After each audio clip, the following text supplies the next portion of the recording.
Ya cuma memang karyawan abang itu rata-rata memang dari orang tidak mampu dulunya. Jadi kalau abang nanam cabai itu kadang-kadang biasa yang nanam cabai itu ada yang tidak pandai baca tulis, agak kurang. Abang pun sebenarnya kurang. Sama kurang kami lebih saya bertiga. Jadi cabai sedang bagus pun kadang-kadang bagi sedang bagus isak nunduk-nunduk dan dia tak pandai baca tulis.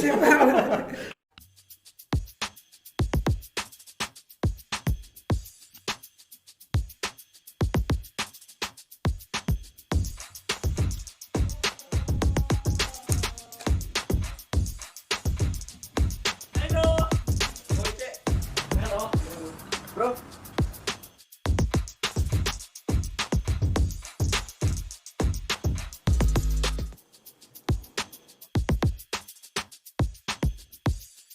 oke, ready? 1, 2, 3, action.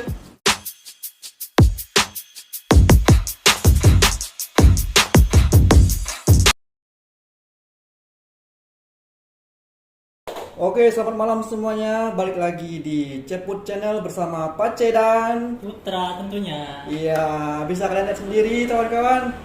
Kita Kami sedang berada di tempatnya siapa lagi kalau bukan Bang Edi Pincang. Apa kabar Bang Edi? Alhamdulillah. Alhamdulillah baik ya Bang Edi ya.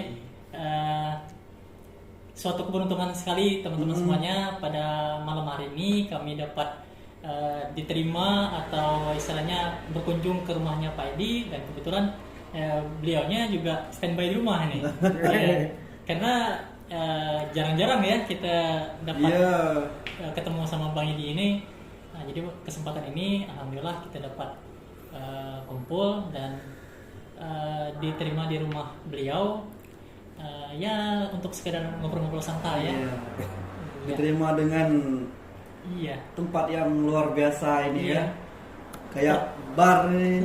Pertama kali datang kan masuk ke rumahnya Bang Edi, lihat wah ternyata banyak hal-hal yang perlu diekspos sebenarnya. Nah tapi pada kesempatan ini kami cuma cukup menampilkan layout bar ya Bang Edi ya, Minibar. minibar. Nah bisa dilihat sendiri teman-teman, nanti kita kita tunjukin sedikit lah bagiannya rumahnya Bang Edi, karena mungkin banyak teman-teman yang penasaran kenapa sih pada edisi pertemuan malam hari ini kok teman-teman dari Ceput memilih Bang Edi untuk jadi narasumber atau bintang tamunya gitu ya. Iya. Nah, Karena beliau ini adalah merupakan sosok pengusaha yang inspiratif sekali, patut dicontoh oleh kita kalangan muda ya Bud ya. benar banget. Nah apalagi beliau ini low profile, Sekali. jadi Bisa lihat sendiri kawan-kawan. Lihat sendiri. Kita suruh ganti baju, udah usah. Nggak mau disuruh ganti baju karena enaknya seperti ini. Aku memang beginilah stylenya kata beliau.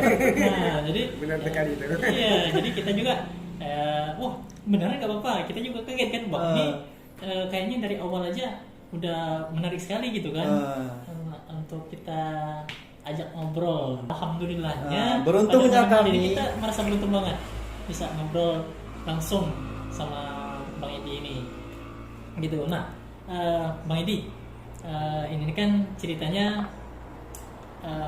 kita Sharing-sharing nih, pengalaman, Bang.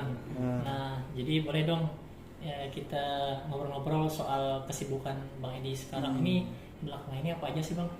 Kesibukan saya seperti biasa lah. Biasa ya Bang ya? Pagi-pagi ke kebun pisang atau ke kebun kelapa. Kebun kelapa? Karena terlanjur lama susah, jadi tidak dapat tinggalkan karena dari dulu kan lah di kebun gitu kan. Iya, kebiasaan udah dari SMP, dulu ya? SD gitu. Sejak SD ya. Jauh dari sini Bang? Dekat sekitar 1,5 kilo. Oh lumayan dekat gitu ya. Sendiri biasa Bang di sana. Sendiri Sendiri ya. Atau ada anak buah aja di sana enggak? Nah, biasa. Kadang-kadang saya ditolong lah kalau merunduk apa, tapi kalau hari biasa saya sendiri lah Sendiri aja ya. nyuit kelapa biasanya kan. Biasanya tiap tahun saya memang akhir tahun biasanya bulan 10 biasanya nanam cabai kan tiap tahun itu kan. Aktivitasnya kan. Selain itu Bang Edi apa aja kesibukan selain kebun? Ada usaha timah aja kan. Oh usaha timah. Usaha timah. Wah, kayaknya usaha timahnya ini nggak cuma setempat nih, ada di banyak tempat nih kayaknya nih. Iya benar Bang Edi ya. Benar. Ada di mana aja sih Bang? Ada yang di Danau Merante kan. Oh Danau Merante. Danau Merante. Di situ. ada di Kelapa Kampit kan ya? Kelapa Kampit sih kan, cuma ini jual jasa. Oh, kan? jual jasa aja gitu ya? Oh gitu. Itu dari kapan Bang usaha timah? Usaha timah sih sebenarnya jatuh bangun kan. Sebelum saya memang lama di gunung gitu. Jadi dari SD pun karena memang sekolah waktu itu SD kan memang lah mulai mandiri kan. Jadi lah mulai ngikut orang gitu, ngumpulkan batu, semobil aja baru 6.000 kalau tidak salah dulu kan. Waktu itu Pada saat itu pun susah jual batu. Karena kita ini kan makan nggak dari ke ayah-ayah kita, orang tua kita dulu kan karyawan PT Timah kan. Ada pada timah waktu itu ya? Setelah itu SMP lah mulailah sendiri ini ikut ngambil batu kan. Berkebun cabai. Jadi berkebun cabai itu kalau imbernya penuh satu imber, sekali datang ke atas itu sekitar satu ini loh, satu jengkal. Dan sampai setengah ember. Tumpah jalan-jalan. Oh, cerita pengalaman ya, Pak? Iya. Lucu juga gitu ya? Karena kan kaki naik turun kan. Bawa ember dulu kan ada Robin dan apa kan. Tapi pengalaman-pengalaman itu jadi pembelajaran sendiri ya, Bang? Iya benar. Jadi pada saat tapi yang penting intinya kan tidak nyusai orang ya. Artinya kalau orang lain bisa, ngapa aku enggak? Itulah inti yang kutanamkan dalam diri aku pribadi waktu itu kan. Berarti udah prinsip dari sejak kecil gitu, Bang? Jadi waktu SMP pun lah mulai aku ngambil batu mandiri. Waktu itu zaman timah secalong, kalau kita belum ada sekilo ya secalong, sekaleng lah kalau bahasa Indonesia sekaleng susu. Itu. Nah itu baru 1.500 1.000 Waktu itulah. itu. Lah mulai. Iya. Lah mulai lah. Kalau bahasa kita ngelimbang kan. Ngelimbang. SMA lah mulailah ngarakit usaha. Selain itu aku lah mulailah jadi nolong-nolong melotu gitu itu. Nukang-nukang rumah. Oh, jadi nukang masang bata. Rata-rata lah pendasi apa kan. Bangunan mulai. ya. Setelah itu baru aku mulailah buka usaha dagang, buka toko kecil-kecil. Jadi siang aku sekolah jam 1 SMA, pakai alat super pada saat itu motor gede. Jadi berdagang aku. Balik sekolah setelah jam 5 aku lah mulailah keteran di Langan, Sarina esok keteran Renggiang, ke Simpang 3 Air Wak, ngambil sayur-sayur gini kan. Jadi waktu itu pakailah motor L2 Super. L2 Super. Jadi motor gede. Jadi di mana kayu waduk gede ya, di situ lah tanda motor deh. Karena kalau enggak rubuh, karena kan jalan miring ke kiri kan. Miring ke kiri. Jadi balik dari sana datanglah ke rumah jam 9.10. Jam 10 malam. Jam 4 subuh biasa aku mulai ke Manggar, ke pasar Manggar. Jadi di pasar Manggar itu enggak banyak nak kenalkan aku tadi. Iya. Rata-rata lah kan. Kenal ya. Rata-rata kenal lah dengan aku kan, karena memang pada saat itu aku lah berdagang dari SMA deh. Dari SMA. Jadi balik dari ini jam barter di Manggar, tukar bawa sayur, tempe, tahu, gini ikan, baru ke nih balik ke kampung. Jadi berdaganglah keliling deh kampung kami, nah rumah sihing deh. Jadi sayur ikan tuh bersurak lah itu deh. Siapa dah beli ya? Motor ya. Alhamdulillah kelas 3 SMA kalau tidak salah bulan aku lupa ya bulan berapa. Kebelilah kan Alfa. Yang kecil dikit kan? Iya, 2 juta motor Alfa. Iya. Sekitar 2.400.000 motor bekas dulu kan. Itulah awal dari perjuangan. Awalnya ya. Nggak gampang jadi perjuangan. Jadi udah banyak sekali ini. Jadi kita hidup ini kan jangan putus asa, berdoa dan usaha sebenarnya. Jadi lama-lama kan jatuh pula aku nih. Nggak tahu gimana, aku mulailah nitik batu lagi. Lama jadi tukang batu. Itu balik pun kadang-kadang jam 8 jam 9 malam itu. Nitik batunya di Gunung Selumar. Jadi pada saat itu nggak ada nama ekskavator, enggak. Itu manual main gali. Jadi kadang-kadang kayak ada kawan lo baik dia nolong membakar ini batu deh. Main bakar. Untuk dipecah. Untuk dipecah dulu. Jadi kelamaan sebenarnya banget terlanjur lama susah kalau bahasa kita kan. Iya. Jadi diam dari gunung itu di gunung masih ada dia berdiam. Di sana. Jadi kenet. Jadi kenet pernah juga dulu 10.000 perit. Dulu enggak ada tuh nama dam truk tuh enggak banyak. Lebih banyak manual. Dipasang pinggir kanan gitu kan. Iya, alhamdulillah kawan pada saat itu kalau kayak ini 1 rit 10.000 dia tetap berbagi. Bagi dua. 5.000 5.000 kan. Jadi saat itu dapat 3 rit, kadang-kadang dari Simpang 3 dari Batu kan. Balik ke rumah jam 9 malam. Nah, itu 2007 kalau tidak salah aku dapatlah beli mobil truk. Jadi aku lah supir truk, aku juga kenet ngajak kawan curang. Ada truk 81. Itulah awal. Mulai naik. Jadi seiring berjalan waktu nggak tahu gimana kata kawan lah ngasin Bang Edi kata kan. Iya. Nah kadang-kadang tarikannya kan ada yang enggak kan coba lah kawin dengan sikit kata kan. Jadi dianjurkan lah jadi kolektor pada saat itu. Kolektor timah. Kolektor timah. Oh gitu, ada tawaran gitu ya.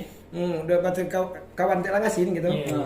Karena kalau misalnya kita ini kata ngasinkan ikan kan, karena naikkan batu kadang-kadang ada 3 meter dari bawah lembah, naik ke atas. Iya, Untung ada kawan teh perhitungan teh ndak hitung-hitungan kayak gitu gitu. gitu ya. Nah juga abang putar haluan, buka kolong, abang lanu pun juga kan kawan kurang. Oh, sempat terjun langsung enggak gitu ya. Terjun, jadi abang ngikol mesin, kawan abang yang pegangan saya teh. Iya. Kalau naik itu kan tak tinggal, kebetulan. Iya. Soalnya kan keras tuh Bang. Iya. Aku aja di waktu apa ya, waktu SMA gitu. Sempat dicacak nak ngulong juga gitu kan. Nah, disuruh mesin enggak ke ini. Jadi kalau abang nih kalau nggak mau mesin 30, insya Allah aja tinggal. Kan terlanjur rumah surat. Kelamaan jadi kenet teh. Jadi beda dengan ini. jadi kalau cuma naikkan batu dengan apa? Iya. Jadi pernah juga ikut ngembalok dulu di gunung ikut belut kan.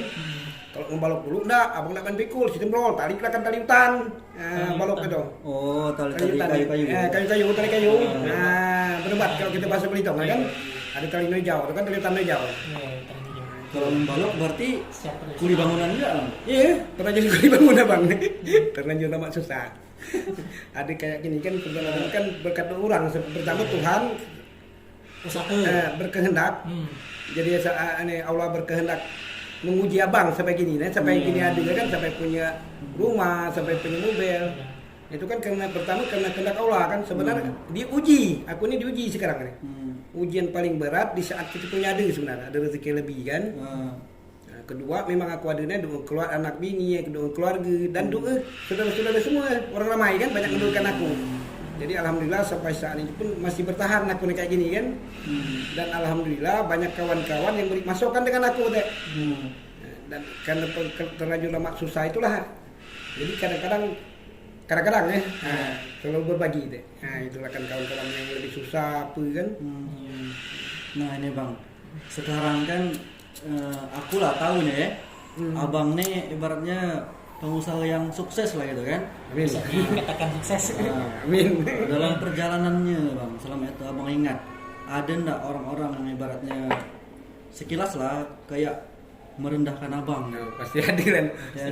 Seperti apa gitu Bang misalnya Bentuk, kalau boleh? bentuk ini. Biasa hidup ini kan ada yang senang dan enggak kan. Ada yang saling menjatuhkan gitu nama perjalanan hidup ini kan. Tapi kita kan prinsipnya selama kita benar, selama kita lurus, kita jangan pernah mendengarkan bahasa orang itu. Cukuplah dari telinga kanan, keluarlah telinga kanan. Jadi tidak jadi kepikiran dengan kita. Nggak masuk. Jadi karena setiap kita melangkah suatu usaha itu ujian akan semakin berat. Setiap kita ingin memulai suatu usaha, jangan pernah bicara modal, tapi berbicaralah soal keinginan dulu. Cita-cita kita apa harusnya. Jadi kita harus punya planning gitu. Perencanaan. Berarti harus direncanakan gitu Bang. Apa saja yang akan kita lakukan gitu Bang. Karena moto abang keberanian itu kan setengah dari kesuksesan. Keberanian setengah dari kesuksesan. Ya betul. Jadi sih kalau udah berani, udah kita mulai, udah akan apa ya? Udah akan ada. Walaupun sudah punya modal Bang kalau udah berani, udah akan bisa kan. Jadi manajemen lah yang ini harus kita ini. Iya. Bang, gini, kan sempat sih nelpon seseorang nih, Bang Rosi namanya. Nah, jadi tanya-tanya ke Bang Rosi, Bang, ada info apa sih seputar Bang Edi Pincang gitu kan? Yang apa ya? Yang menurut Bang Rosi menarik gitu dari seorang Bang Edi Pincang ini. Jadi disampaikan dari beliau, Bang Edi ini sosoknya apa ya? Sosoknya inspiratifnya beliau itu tidak cuman punya usaha, tapi tidak cuma semata-mata profit gitu, tapi ada juga nilai-nilai sosial yang ditanamkan Bang Edi ke kami selaku apa ya, bawahan beliau lah, karyawan-karyawan beliau gitu kan. Nah contohnya kata beliau, Bang Edi Pincang ini sekarang sedang membangun masjid tempat ibadah. Ya, itu benar. Jadi, wah luar biasa ya. Di mana itu Bang Edi? Di Renggiang. Di Renggiang. Di Renggiang. Nah, Jadi memang gimana ya, tidak banyak gitu ya setahu aku pribadi yang pengusaha yang memang ada rencana atau ada niat untuk sosial juga. Karena semata-mata di yang aku kenal pengusaha-pengusaha itu yang mengejar profit gitu bang. Jadi kok bisa dari Bang Edi punya pemikiran seperti itu? Apa sih bang yang Bang Edi pikirkan gitu tentang hal-hal ini gitu bang? Abang berpikir saya kan karena selama ini kan terlanjur lama susah bang nih kan, terlanjur lama susah nih. Begitu diberi kesempatan dengan titipan ujian harta dan lebih, ngapa abang tak berbuat kan gitu kan? Jadi abang usahakanlah gimana cara berbagi tiap tahun, karena sebagian harta abang adalah hak orang fakir dan miskin. Sebagian harta abang sedekahkanlah untuk ini, abang infakkanlah untuk ini, untuk masjid kan. Karena abang dapat harta ini kan dari Allah, suatu saat akan kembali kembali ke Allah. Suatu saat abang ini kan sampai ke kubur lah. Begitu sampai di kubur, harta abang pun tidak ada yang akan dibawa kan gitu ceritanya. Mudah-mudahan lah abang ini selalu diberikan hidayah dari Allah kan gitu kan. Amin. Iya, berarti ya apa ya, pemikiran itu juga ya, kesadaran itu ya yang penting. Kesadaran. Yang penting jangan diusahakan syirik. Jadi kalau kita tidak syirik, insya Allah pertama memang dunia ini kan gudang masalah. Iya. Benar. Artinya gudang masalah. Setiap kita masih bernapas di dunia ini semuanya penuh dengan masalah. Tapi sikaplah masalah itu dengan artinya dengan ini logika, dengan agama, kembalikanlah bahwa ini adalah ujian kan? Ujian dari Allah. Tidak mungkin kita hidup ini tanpa ujian kan? Benar. Setelah kita ini ke kubur, setelah mati itulah ujian itulah yang cerita hidup yang paling panjang itu benar kan? Itu benar. Tanggung jawaban. Abang itu bukan yang terbaik ya, bukan abang nak berbuat baik. Berbuat baik. Nah, tapi Bang, ini sih ya cuman sekedar pertanyaan aja sih Bang. Nah, apa nantinya ketika nanti maaf kata gitu bang ya, misalnya tadi disampaikan dari Bang Edi dari awal ada pasang surut gitu kan dalam kehidupan Bang Edi. Nah misalkan suatu saat nanti Bang Edi ternyata ada surut pula misalnya bang. Nah sementara Bang Edi kan selama ini ketika Agi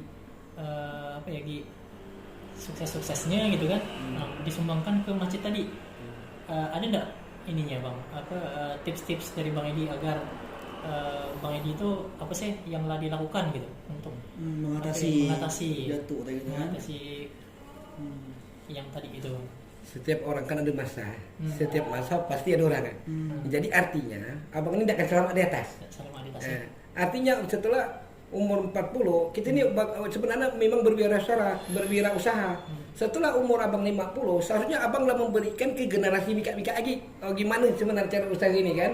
Walaupun kadang-kadang mungkin bahasa abang ini tidak benar kan? Tapi kalau benar kan diambil kan? Kalau tidak benar jangan diambil kan gitu prinsipnya. Jadi ada regenerasi kita ke depan ini kan? Tapi abang tidak merasa tersaingi gitu kan dengan munculnya sekarang ada pengusaha muda. Nah, malah abang sangat rajin, sangat ini senang gitu kan. Artinya mereka punya wawasan lebih dari abang kan. Karena setiap masa kan ada orang, setiap orang ada masa. Dan abang selalu berkata dengan karyawan abang, suatu saat kalau dapat Mika itu jadi bos, jangan jadi karyawan abang. Dengan manajemen pun abang ajar dengan mereka. Kalau dapat setiap pengeluaran Mika dihitung berapa belanja Mika. Supaya tahu berapa keluar duit, berapa dapat duit. Dan abang pun selalu menekankan kepada karyawan abang, kalau dapat buatlah rumah, buatlah motor, belikanlah motor. Kadang-kadang motor pun motor abang kredit tanpa bunga. Abang bantu mereka abang rumah pun insya Allah abang bantu, bukan abang sungguhkan. Tapi boleh ditanyakan lah. Karena abang punya prinsip, abang sukses dengan orang ramai kan. Jadi kita jangan berpikir takut tersaing usaha. Kalau memang di bawah telapak kaki kita rezeki kita, kata orang berhitung tadi, itu tidak akan kemana-mana enggak. Insya Allah tidak akan kemana-mana lagi. Rezeki kita berkah, ya. Nah, dengar-dengar juga ini bang, ada fakta dari informan tadi kan. Abang ini ada rencana nak buat semacam yayasan untuk disabilitas. Insya Allah. Nah, mudah-mudahan abang tak terlalu sibuk. Memang abang ini kan terlalu sibuk sebenarnya. Karena abang ini kan mesin ya. Mesin abang ini kan selalu turun lapangan kan. Jadi setiap kali abang nak buka usaha, abang lah yang turun langsung. Kayak abang rumah, kayak masjid di Renggiang itu enggak, abang enggak terlalu turun, itu memang abang lepaskan ada yang ulang di situ. Tapi kayak Nurul Huda dulu, memang utakan abang juga kan. Harus gini abang kena. Nurul Huda tuh Di Dusun Sulman. Dekat sini. Dusun Sulman. Oh yang ini nih, Nah. yang putih ya. Oh iya. Kan besar juga itu. Iya. Aku dulu pas lagi jadi marketing wood, kepak-kepak kan, tidur saya tuh. Iya. Oh, Pas aku tahu itu anak bola kan, di situ kan. Mercik Merasa bola kan. kan. Oh seru. Memang- Waktu itu belum terlalu udah Iya. Ambil udah itu ya.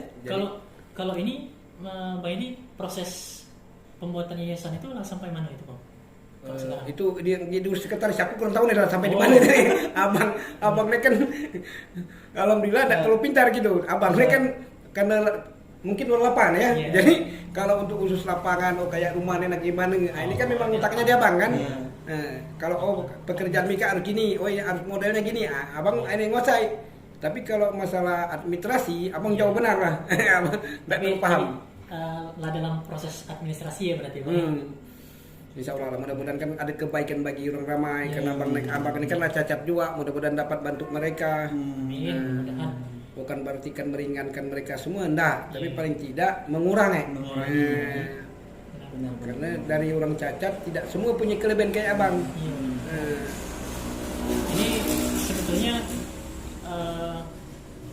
ini sih yang aku lihat dari Bang Edi ini, pemikiran beliau nih yang beda ya, karena tidak semua orang bisa mikir bahwa kesuksesan itu datangnya dari orang banyak tadi.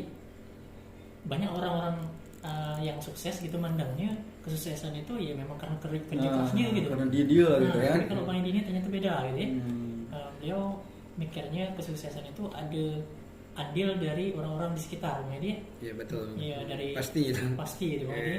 Ya, mungkin kalau aku pikir-pikir mungkin itulah pemikiran itu juga yang membuat Bang Edi ini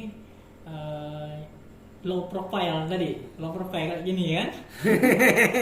Iya, karena Terlanjur lama susah. karena itu beda gitu. Style pulau tuh kayak gini-gini lah. Iya, terus terang Bang Kiki, Bang Pace. Waktu datang ke sini, sebelum mulai podcast ini masih bingung nih, yang mana ya orangnya?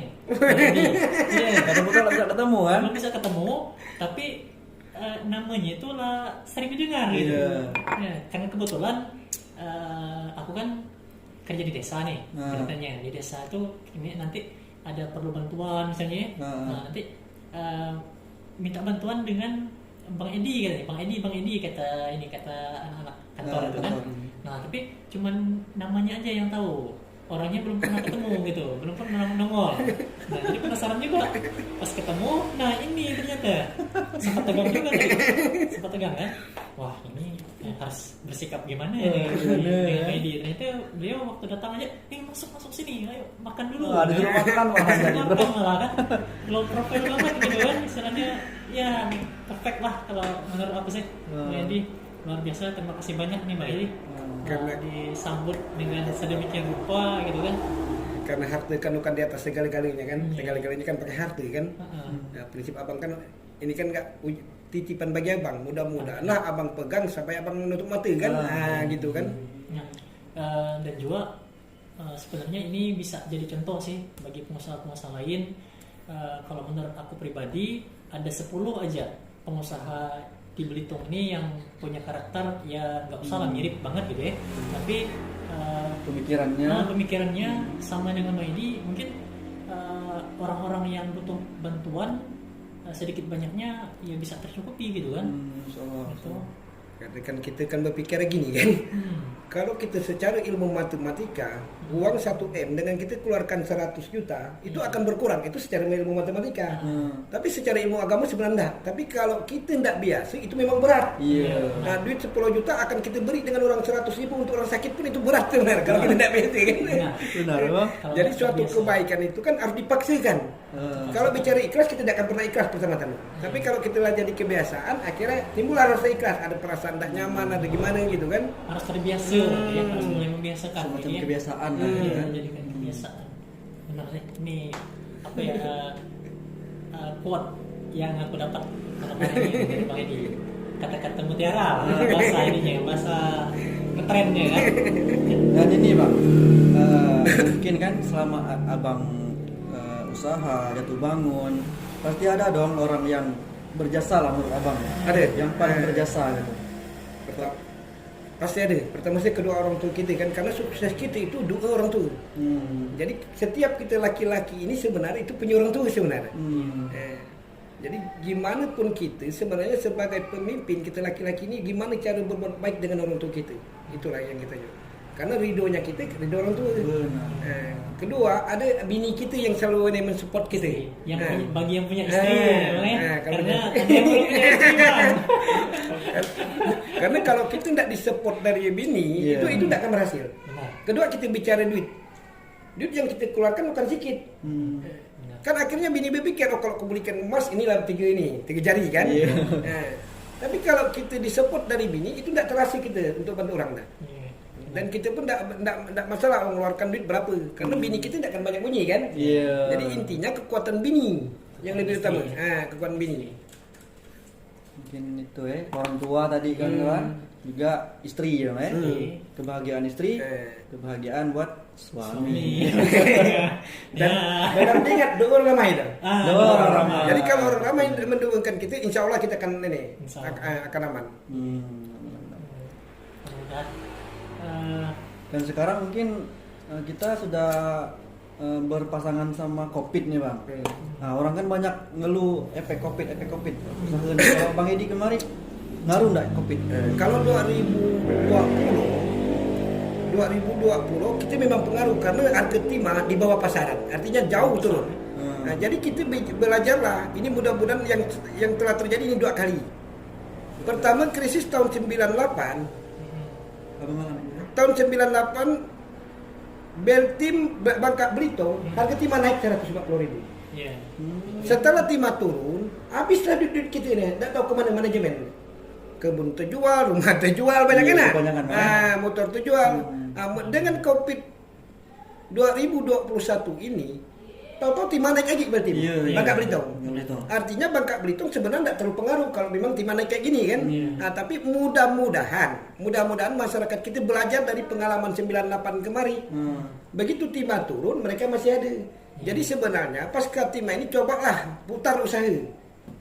Kalau memang skillnya di kebun, cobalah ke kebun. Kalau skillnya di bingkel, putarlah di bingkel.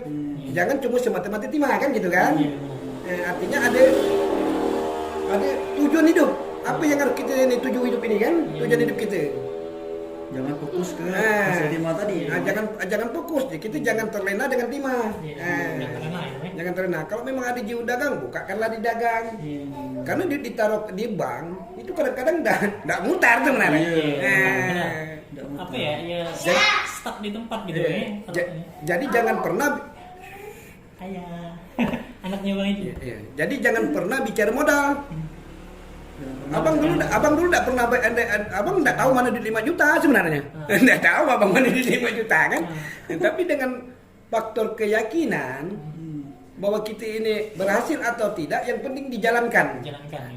Jangan pernah, kalau kita nak buka usaha jangan bicara masalah modal. Kalau bicara masalah modal itu tidak akan selesai. Artinya kita tidak punya tujuan, kita takut terus kan.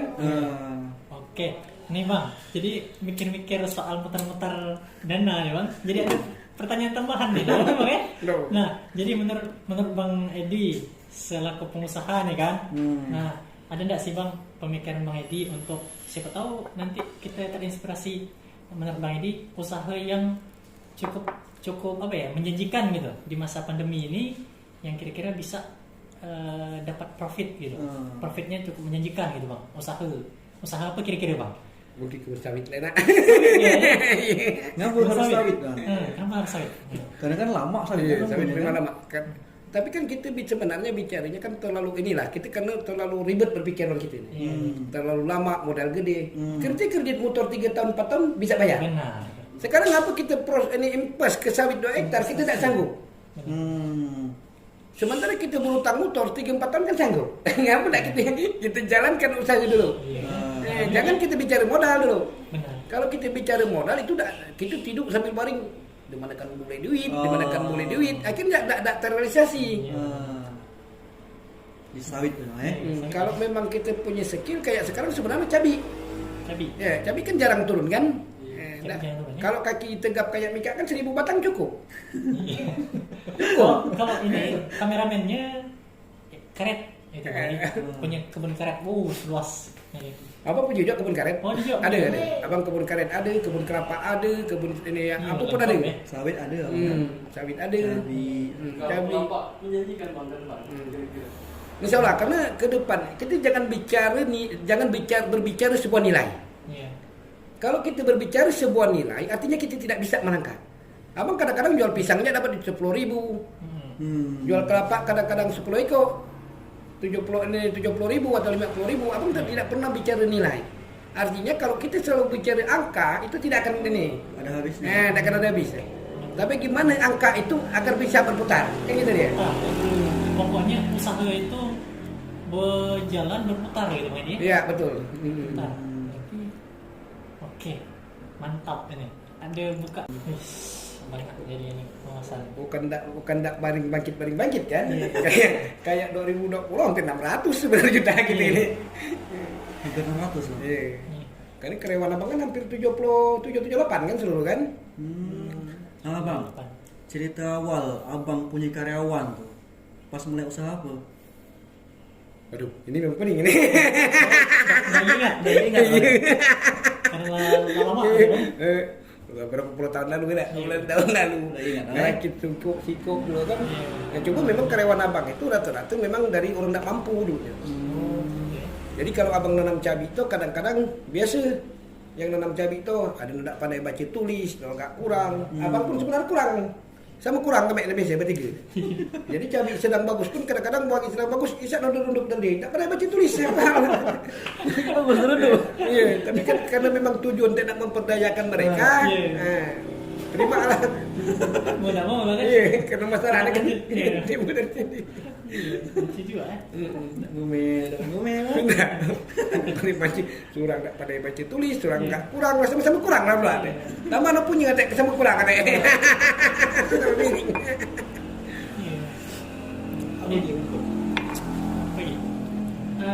Nih, Pak Edi, kalau usaha kayak kami ini misalnya Pak Edi, kayak ini yang hal-hal seperti ini, prospek kalau menurut Bang Edi? Tergantung skillnya senang di mana sebenarnya. Kalau hobinya berkebun, cobalah berkebun, jangan banyak dulu, mulailah ringan-ringan, jangan bicara nilai dulu kan. Mungkin bagi kita 10.000 tidak berarti, tapi bagi orang yang membutuhkan itu kan berarti. Kayak abang, orang bicara mungkin Edi bincang tidak perlu di 100.000 salah. Kalau orang merendahkan suatu nilai, itulah letak kejatuhan dia sebenarnya.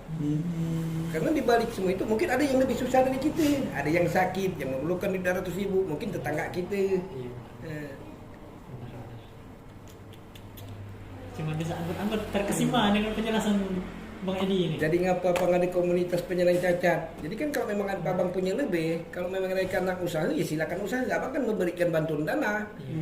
Apa yang mereka nak? Mereka tidak perlu ganti rugi dengan tidak perlu kredit, artinya tidak perlu bunga kredit dengan kita. Tapi mereka harus punya tanggung jawab dengan duit yang kita beri. Bang, kalau misalnya pendapat abang, ini kita beri gambaran ke pemerintah, menurut abang, pemerintah ini support nggak terhadap pengusaha-pengusaha yang ada di Bultim? Ibaratnya baru mau mulai usaha lah ibaratnya. Kalau menurut abang gitu kan? Tak pernah dia bangun.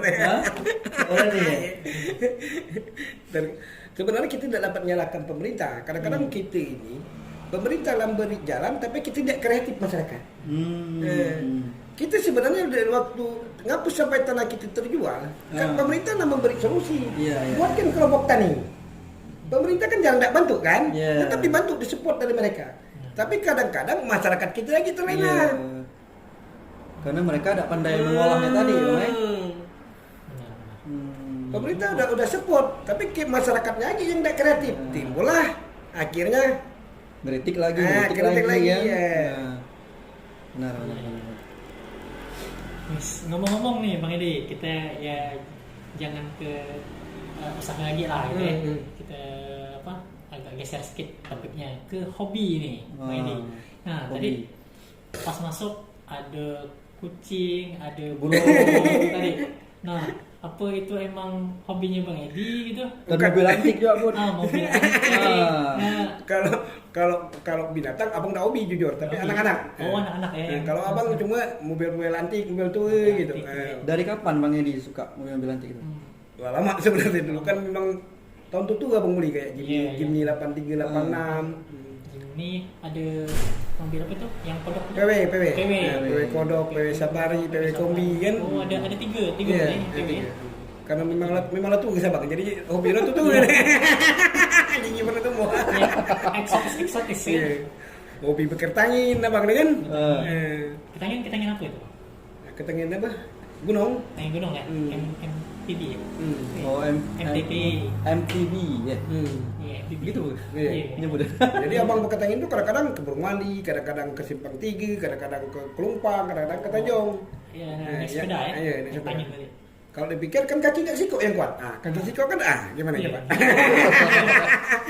Tapi kan inti semangat, jangan putus asa. Olahraga ya? Semangat. Inti jadi hidup ini harus semangat. Semangat ya? Harus semangat. Jangan pernah putus asa. Itu saja. Tidak hanya meningkat hukum, tapi juga bagian sekitar gitu kan.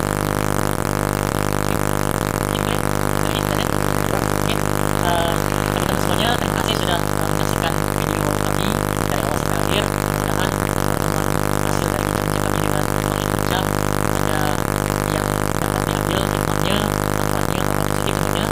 Amin. Mudah-mudahan dan jangan lupa untuk subscribe, like, dan share juga channel YouTube kami Ceput Podcast. Oke. Kami maaf jika ada kata-kata dalam hal ini.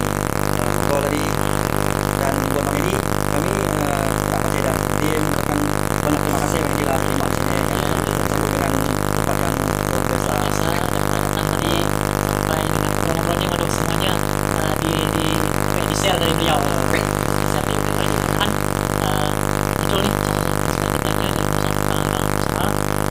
Amin mudah-mudahan ya dan juga sukses buat teman-teman lagi. Mudah-mudahan ada kesempatan berikutnya kami diterima dengan pula. Insyaallah siap. Ya.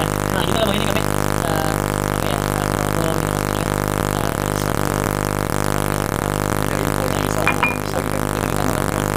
Oke, teman-temannya, sampai jumpa di episode selanjutnya. Kami Peran Aceh beserta tim mohon pamit. Sampai jumpa semuanya. Dadah.